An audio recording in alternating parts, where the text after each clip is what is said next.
But for me, sure, I go through my little sad times a little here and there, but for the most part, I'm just I just look for the good, the happiness, and I know some people would disagree because I'm not perfect, but but I feel like you got to be happy in the job you have, be happy in the life you're in, and like you said, I didn't choose to do hair necessarily, but what about a time when everybody did what their parents did? You know, if your parents were the blacksmiths of the town, that was the best you could hope for. Your family was were farmers. You were probably born into a big family because they needed a lot of help on the farm, and you're probably never going to leave that farm for the rest of your life, and you're going to be making hay forever. So then happiness came second. Did you find the spouse that you wanted or didn't want? Did you have the children you want? Did you get to build a little house on the land somewhere and make your own little family? But you didn't even think about what business you were going to do. You just did the one you were born into. And in some ways, is that us? In some ways, are we doing some of the things we're born into? Oh, absolutely. We're doing some of the things we're born into. Even to this day, because what is it? How is it called? It's you either repeat or you re. It's a psychological thing, right? It's like you either repeat or you repel or something like that. You either go against the grain of what your family did before you, or you repeat the same things that your family did before you. Yeah, that's interesting. And so, growing up, you know, personally, I had it kind of rough. And so I so adamantly want to go against all that roughness that I came up with. Didn't want to be angry. I didn't want to be violent. I didn't want to be everything else in the environment I came up in. So my positivity, I actively seek out motivation. I actively seek out what is that called? Meditation.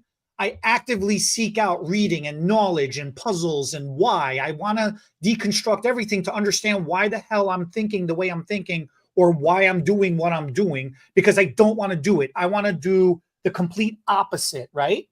But at the same time, yeah, if you think about it, the majority of the people, like 90% of the people out there are just, well, that's what they did, so that's what I have to do. That's what my parents told me to do. That's what I'm doing.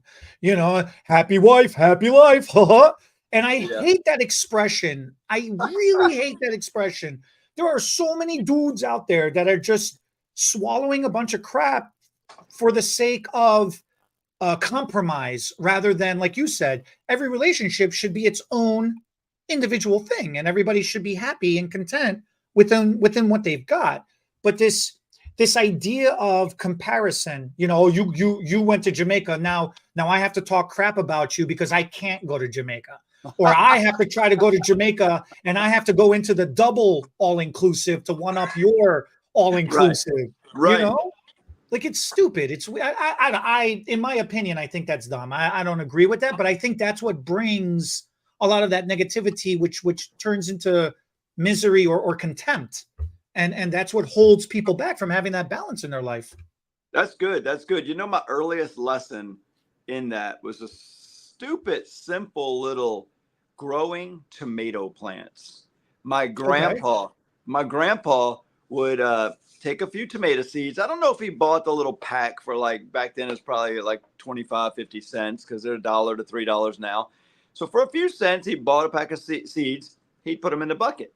Now, at the same time, I'm getting to be a teenager and I'm seeing the plants that are 4 times the size of his little seedlings that are popping up. Where's the camera? Like this, they're popping up. And I'm like, Papa, you could just go to whatever but big box store or Oh, the to the grocery, nursery right? and get tomato plants that are already this big, and yours are going to take a few more weeks. And he said, do you know how much they cost? And I'm still going to get tomatoes. But I was so jealous that people probably grow them in hot houses, get a little head start, then they put them out to sell them. And that's how you make money. You got something a little bigger and better than everybody else. And the jealousy in me, like, they got bigger plants, Papa. Like, and he's like, why are you in a hurry? We're going to get tomatoes. what is going to be a week or 2 or 3 weeks later, it's fine. And I thought, what a, he was just happy in the way he did it. He was not jealous that the plants were bigger, that somebody else grew. He was just happy with his process, his thing, which probably came out way healthier. Maybe his plants grew faster and better. I was too young to really get all the details after you start growing them. Maybe his soil was better and his was just going to blow up past everything else, you know. But at the time, I'm just thinking, why are you starting so small when all you got to do is blow some money? Is probably what he's thinking. I'm thinking, I'm just thinking, get the bigger plant, be ahead of everybody else, you know, catch up right away. And I'm not even thinking of the cost analysis that he's probably thinking of also, because he went through the Great Depression. So he's probably thinking, nope, for a quarter, we're going to get bags of tomatoes. And you already want me to spend dollars on things that are not guaranteed. You're right. Right.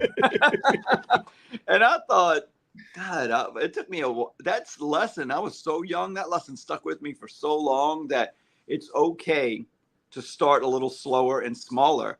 It was more about the quality and the consistency will get you there if you're doing the right thing. You don't have to buy your way past other people or buy your way to the top, because you might not have the experience or the knowledge or the skills to stay there where you've gotten.